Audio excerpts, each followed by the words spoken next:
Hey y'all. Okay, picture this. It's Thanksgiving night in the suburbs outside Chicago. 40 relatives packed into my mom's house. Turkey smell everywhere.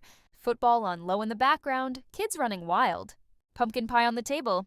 My older sister stands up during the gratitude toast, wine glass in hand, and goes off. Let's be real, everyone. We all know Nova's the family disappointment. Still single at 28, chasing that little art thing while the rest of us actually built lives. Good thing Grandma's old cabin is finally getting sold. We're using her share to help pay for my new house. Sorry, sis, but you don't need it. You got your cats in your dreams, right? Mom claps. Dad looks away. Cousins laugh awkwardly. My aunt whispers loud enough. Poor thing. Always been the odd one out. I was sitting there, fork in hand, heart pounding. But I didn't cry. I didn't yell. I just smiled real slow, stood up, and said 6 words that made the whole room go dead silent. What were those words? Stick around till the end, besties, because this is the Thanksgiving, where the family failure finally became the main character. No cap, this one still gives me chills. My name is Nova Brooks.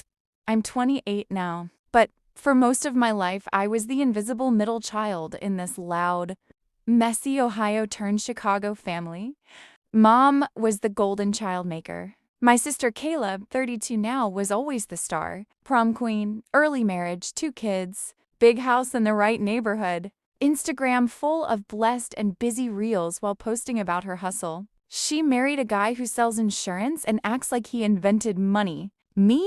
I was the quiet one who drew in her notebook during family dinners. The one who got Nova? When are you going to get a real job like your sister? Every holiday. Dad worked construction. Mom was a nurse. We weren't poor, but we weren't flashy either. After high school, I moved to Chicago with $800 in my pocket. 2 jobs, waitress by day, freelance graphic designer by night, and a dream to build something that actually helped people.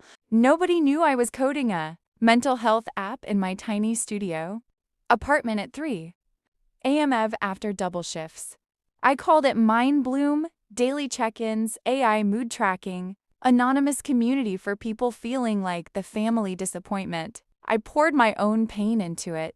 Pandemic hit and it exploded. Overnight, I went from 200 users to 2 million. Brands started sliding in my DMs.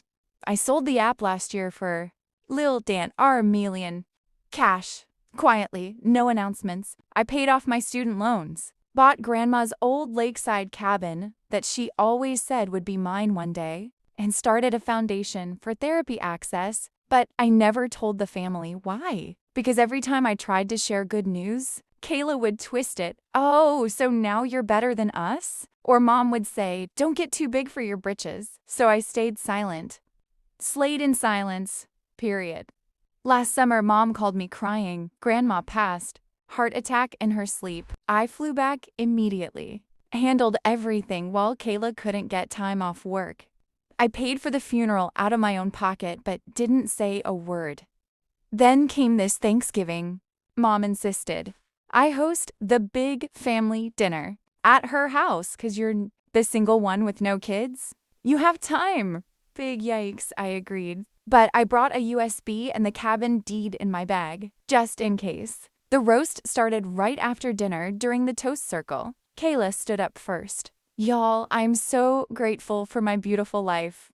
2 kids, a husband who provides. Unlike some people still living that single girl era with 0 responsibilities, she looked straight at me. Nova, babe, we love you, but let's be honest, you're the reason Grandma's cabin sat empty so long. You're not stable enough to keep it. We're selling it after the holidays and using your inheritance. Slice to fix up my basement for the kids. It's for the real family, you know? Mom nodded hard. Kayla's right, honey. You need to grow up. Maybe get a real man instead of those apps you'll play with. The room laughed. My uncle said, oof, shots fired. Someone recorded it on their phone. I felt that old sting. But this time, I was done. Low-key, I'd been waiting years for this moment. I stood up slow, picked up my phone, connected it to the TV, and said, thanks for the honesty, Kay. Real thoughtful. But before we sell anything, Grandma left me something too. I hit play. Grandma appeared on screen. She had recorded this 2 weeks before she passed. Sitting on the cabin porch I now own. Nova, my quiet warrior. You were the only one who called me every Sunday. The only one who listened. Kayla and the rest only called when they needed money or babysitting. So I'm leaving the cabin, the land, and my savings to you. It's already in your name. Sell it, keep it, whatever. But don't let the loud ones take what's yours. And tell them you built something bigger than they ever will. Video ends. Dead. Silence. Kayla's face went ghost white. Mom dropped her wine glass. I looked at all of them and dropped the 6 words. Actually, I already own it all, y'all. I pulled out the deed, notarized, filed 6 months ago, paid in full with my app money. Then I showed my bank statement, blurred numbers, but clear enough, and the Mind Bloom sale article from TechCrunch. That never mentioned my real name until now. Kayla started stuttering. This is Cap. You tricked Grandma. I stayed calm. No cap, sis. I was the one paying her. Medical bills when you forgot. I was the one who fixed the roof last year while you were on vacation in Miami. And that little art thing, it made $6.2 million. I chose not to brag, unlike some people. Mom tried the guilt trip. Nova, we're family. Blood is thicker than water. I laughed soft. Blood might be thicker, but yours has been poisoning me for years. So here's the deal. I'm keeping the cabin. Y'all are welcome to visit, but only if you can respect boundaries. No more roasts. No more you're not enough. My peace isn't negotiable anymore. The fallout? Chef's kiss. Kayla's husband found out she had been secretly borrowing against their house, expecting the cabin money. They're in marriage counseling now. She showed up at my door 2 weeks later, big mad at first, then crying, begging to borrow $50,000 for their basement. I looked at her and said, "Remember when you called me the failure? Applications for the foundation are online. Therapy's free if you need it." Mom still tries the silent treatment. I send her pictures of me at the cabin with my boyfriend. Yes, I have a chill software engineer who actually supports my dreams. Not some flashy guy they wanted. She hasn't replied. Me?